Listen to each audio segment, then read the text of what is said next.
एक समय की बात है जब एक रूरू मृग हुआ करते थे। इस मृग का रंग सोने की तरह, बाल रेशमी मखमल से भी अधिक मुलायम और आंखें आसमानी रंग की होती थी। रूरू मृग किसी के भी मन को मोह लेता था। ये मृग अधिक सुंदर और विवेकशील था और मनुष्य की तरह बात कर सकता था। रूरू मृग अच्छी तरह जानता था कि मनुष्य एक लोभी प्राणी है, फिर भी वो मनुष्य के प्रति करुणा भाव रखता था।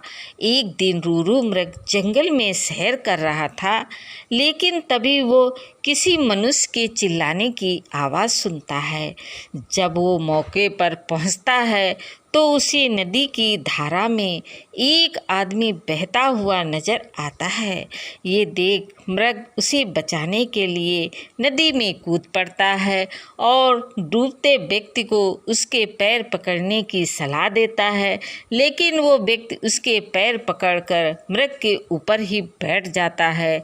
अगर मृग चाहता तो उसे गिराकर पानी से बाहर आ सकता था, लेकिन उसने ऐसा नहीं किया। वो स्वयं तकलीफ सहकर उस व्यक्ति को किनारे तक ले आता है। बाहर आते ही व्यक्ति मृग को धन्यवाद कहता है, तो इस पर मृग कहता है, अगर तुम मुझे सच में धन्यवाद करना चाहते हो तो किसी को ये बात मत बताना, तुम्हें एक स्वर्ण मृग ने डूबने से बचाया है। मृग ने उसे कहा, अगर मनुष्य मेरे बारे में जानेंगे तो मेरा शिकार करने की कोशिश करेंगे। ये कहकर रूरू मृग जंगल में चला जाता है। कुछ समय बाद उस राज्य की एक रानी एक सपना देखती है, जिसमें उसे रूरू मृग दिखाई देता है।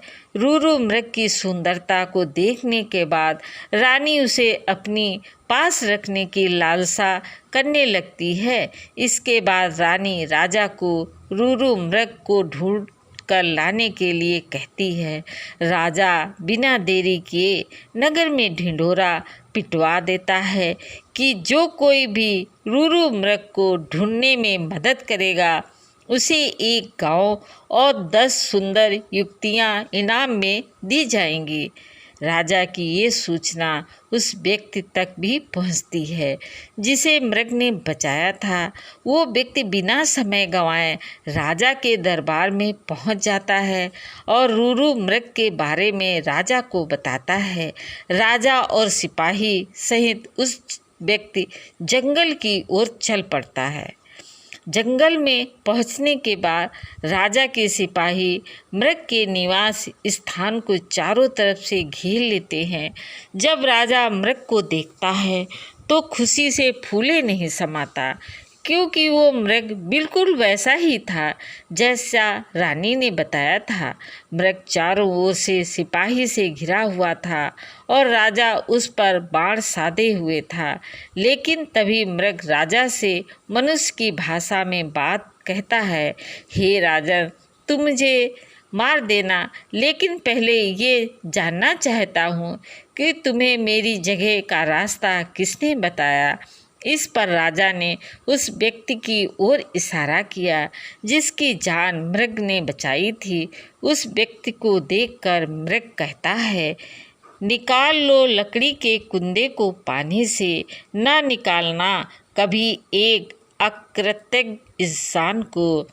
जब राजा ने मृग से इन शब्दों का मतलब पूछा तो मृग ने बताया उसने उस व्यक्ति को डूबने से बचाया था। मृग की बातें सुनकर राजा के अंदर की इंसानियत जाग गई। उसे खुद पर शर्म आने लगी और क्रोध में उस व्यक्ति की ओर तीर का निशाना कर दिया। ये देखकर मृग ने राजा से उस व्यक्ति को न मारने की प्रार्थना की। मृग की दया भावना देखकर राजा ने उसे अपने राज में आने का निमंत्रण दिया। मृग राजा के निमंत्रण पर कुछ दिन राजमहल में रहा और फिर वापस जंगल लौट गया। कहानी से सीख, इस कहानी में हमें ये सीख मिलती है कि हमें किसी का एहसान कभी नहीं भूलना चाहिए, चाहे वो इंसान हो या जानवर।